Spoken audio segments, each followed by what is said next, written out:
Sebagian besar penduduk Eropa abad pertengahan bukanlah bangsawan atau pejuang, melainkan rakyat jelata yang bekerja sebagai petani, buruh, pengembala, pengrajin kecil, dan pekerja kasar yang menjalani hidup penuh kerja keras dan ketidakpastian. Diperkirakan antara abad ke-11 hingga abad ke-14, sekitar 80 hingga 90% populasi Eropa hidup di pedesaan dan bekerja di sektor agraris. Kehidupan mereka diatur oleh musim, agama, hubungan feodal, dan kondisi alam yang seringkali brutal. Tidak ada listrik, sanitasi modern, obat-obatan efektif, ataupun perlindungan sosial. Kelangsungan hidup sangat bergantung pada hasil panen, cuaca, dan stabilitas politik wilayah tempat mereka tinggal. Bagaimana rasanya menjalani kehidupan sebagai rakyat jelata pada abad pertengahan? Siapkan dirimu, karena dalam video ini kita akan mencoba menjalaninya selama 24 jam, dari sebelum matahari terbit hingga tidur di malam yang gelap gulita. Selamat menonton video dari Historia, di mana sejarah tidak membosankan seperti yang ada di sekolah.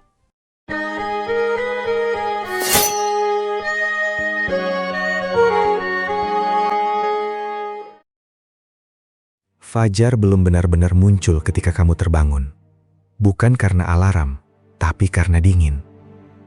Udara pagi dingin menembus celah-celah dinding rumah kayu kecil tempatmu tinggal bersama seluruh keluargamu. Tidak ada isolasi. Tidak ada pemanas modern. Hanya sedikit sisa bara api dari malam sebelumnya. Rumahmu bukan rumah seperti yang dibayangkan orang modern. Lantainya tanah padat. Atapnya jerami. Asap dari tungku memenuhi ruangan karena cerobong yang buruk. Di sudut rumah, seekor ayam bergerak gelisah. Kadang kambing atau babi kecil juga tidur di dalam rumah saat musim dingin.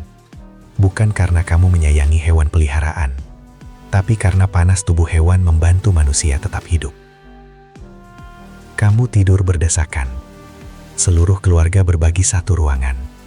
Privasi hampir tidak ada.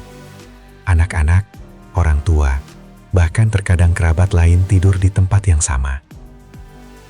Kasurmu? Tentu saja bukan kasur. Hanya kantung kain berisi jerami yang mulai membusuk dan dipenuhi kutu. Dan kutu adalah bagian normal kehidupan.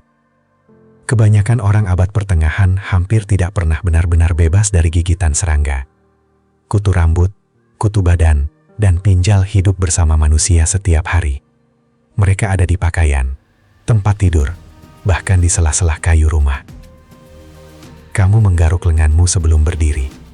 Hari baru dimulai, dan pekerjaan sudah menunggu.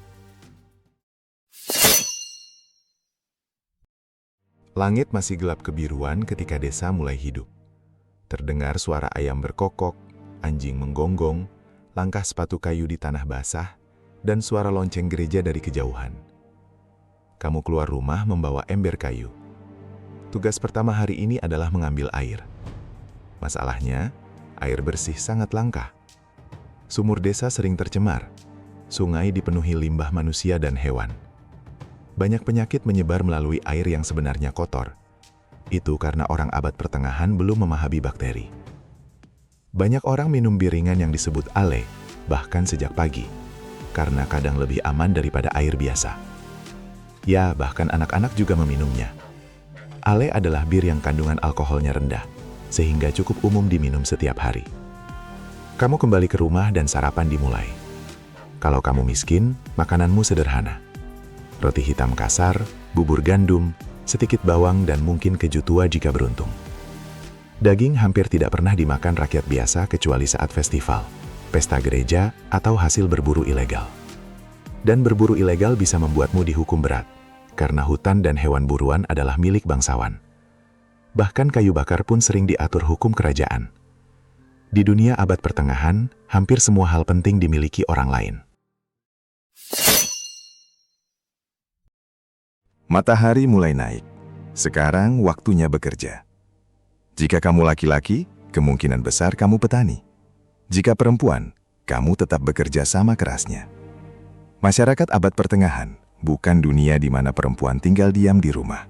Mereka memasak, membuat pakaian, merawat anak, mengambil air, memberi makan hewan, membantu panen, bahkan kadang bekerja di ladang penuh waktu. Kerja fisik dimulai sejak kecil. anak-anak usia 7 atau 8 tahun sudah membantu pekerjaan orang dewasa. Masa kecil seperti yang kita kenal hari ini hampir tidak ada. Kamu berjalan menuju ladang bersama penduduk desa lain. Tanah basah menempel di kaki, udara dingin menusuk. Dan pekerjaan hari ini akan berlangsung berjam-jam tanpa istirahat. Membajak, menanam, memotong rumput, mengangkat hasil panen, memperbaiki pagar, hingga menggali tanah keras dengan alat sederhana. Kerja manual di abad pertengahan menghancurkan tubuh manusia jauh lebih cepat dibanding kehidupan modern. Banyak petani mengalami nyeri tulang permanen bahkan sebelum usia 40. Dan usia 40 sendiri sudah dianggap sangat tua. Harapan hidup rata-rata memang rendah, terutama karena kematian anak sangat tinggi. Tapi bahkan mereka yang bertahan hidup tetap menghadapi tubuh yang rusak akibat kerja keras dan penyakit. Kamu bekerja sambil terus menatap langit. Karena hidupmu bergantung pada cuaca. Hujan terlalu banyak berarti gagal panen. Musim dingin terlalu panjang berarti kelaparan. Satu musim buruk saja bisa menghancurkan seluruh desa. Dan kelaparan di abad pertengahan bukan hal langka. Itu adalah ancaman konstan.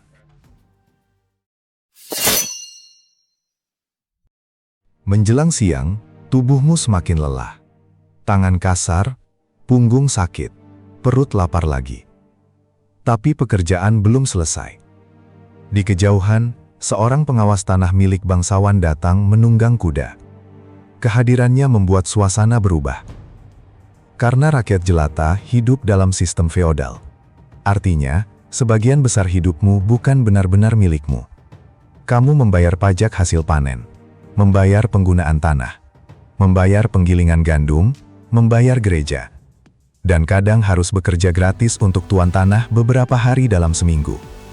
Bahkan jika hasil panen buruk, kamu tetap harus membayar. Karena jika tidak, utang, hukuman, atau kelaparan menunggumu. Bagi banyak rakyat jelata, hidup terasa seperti terus bekerja agar tidak mati. Bukan untuk menjadi kaya. Karena kaya hampir mustahil. Sebagian besar orang lahir miskin dan mati miskin. Siang hari di desa abad pertengahan, bau adalah bagian besar kehidupan. Bau lumpur, kotoran hewan, keringat manusia, sampah, bangkai membusuk, asap kayu, dan limbah yang dibuang langsung ke jalan atau sungai. Keadaan di kota tidak lebih baik. Jalan sempit dipenuhi sampah dan kotoran.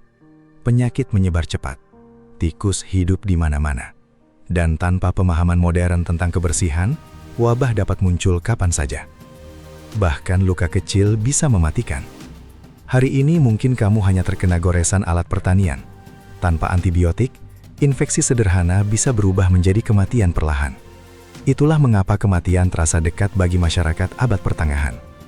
Sangat dekat, karena setiap saat orang bisa meninggal karena demam, karena gigi rusak, karena luka kecil, karena melahirkan, karena air kotor, karena musim dingin, dan karena hal-hal yang hari ini dianggap sepele. Menjelang sore, lonceng gereja berbunyi lagi. Hidup sehari-hari bergerak mengikuti suara lonceng. Waktu bekerja, waktu berdoa, hingga tanda bahaya. Kamu kembali ke desa sambil membawa hasil kerja hari ini. Anak-anak berlarian di lumpur. Beberapa perempuan mencuci pakaian di sungai. Asap tipis keluar dari rumah-rumah kecil. Tapi, bahkan setelah bekerja seharian, pekerjaan belum selesai. Kayu bakar harus dikumpulkan, hewan harus diberi makan, pakaian harus diperbaiki. Sebagian besar pakaian dibuat dan dijahit sendiri. Kain mahal. Memiliki beberapa set pakaian saja sudah cukup mewah bagi rakyat biasa. Dan makanan malam pun harus dimasak. Makanan malam kembali sederhana. Sup encer, roti keras, sedikit sayur, kadang bubur lagi. Rempah-rempah mahal hanya dinikmati bangsawan kaya. Dan rasa lapar adalah hal yang akrab. Banyak orang-orang hidup dalam kondisi kekurangan gizi kronis tanpa benar-benar menyadarinya. Matahari mulai tenggelam, dan malam adalah dunia yang berbeda. Kegelapan di abad pertengahan benar-benar gelap. Tanpa lampu kota, malam terasa menelan dunia. Hanya cahaya lilin kecil atau api tungku yang menerangi rumah. Dan lilin pun mahal. Sebagian besar rakyat biasa tidur lebih awal karena hampir tidak ada yang bisa dilakukan setelah gelap. Malam adalah waktunya ketakutan muncul.